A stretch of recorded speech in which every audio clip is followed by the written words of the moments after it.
Hi everyone, today I am teacher Cristine Quindao. Today we are going to work on expanding your vocabulary and in strengthening your grammar skills by looking at a specific word and a set of rules that govern its use. Let's begin with our vocabulary word, obsequious. This is a word that might not come up in everyday conversation, but it's useful to know. Spelled with obsequious and syllabication obsequious. It's pronounced with obsequious. Obsequious.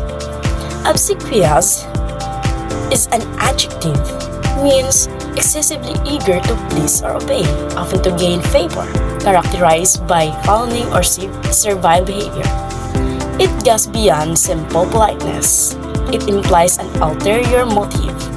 Someone who is obsequious is trying too hard to gain approval or get something they want. The synonyms of obsequious are subservient, fawning, sycophantic, and the antonyms include assertive, independent, and domineering. Let's make sure we really understand obsequious with some examples. First, the student was being obsequious when he kept praising the complicated formula the teacher wrote, even though he didn't understand what it meant. It explains that the student was overly flattering even though he was confused. Next, her essay sounded obsequious because she seemed to be trying too hard to agree with everything the famous book critic said. And this explains that her writing seemed insincere because she was trying too hard to please the critic. Now let's shift our focus to grammar and explore modal verbs.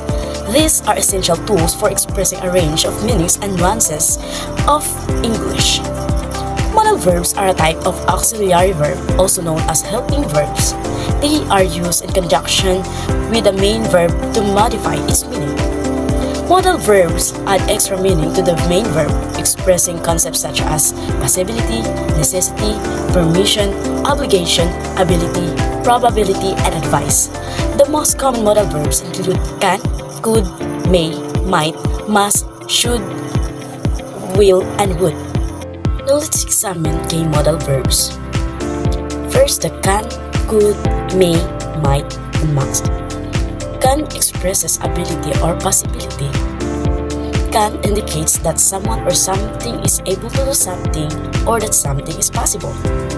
Next, could expresses possibility, polite request, or possibility. Next, may expresses possibility or permission. May indicates something is possible but not certain or grants permission. Next, might expresses a weaker possibility than may. Might suggest a smaller chance or possibility. And must expresses obligation or necessity. Must indicates something is required or necessary. Choose the best modal verb. Which modal verb best completes the following sentence? You blank always double check your work before submitting it. A. Can. B. Could. C. Must. D. Might. The correct answer is letter C. Must. Must indicates the necessity of double-checking your work. Now let's proceed to will, would, and should. Will expresses future intention or prediction. Would expresses a conditional or polite request. And should expresses recommendation or advice. Now let's choose the best modal verb. Which modal verb best completes the following sentence? If I had more time, I blank learned to play the guitar. A. Well. B. Would. C. Should. The correct answer is letter B. Would. Would is used in conditional sentences.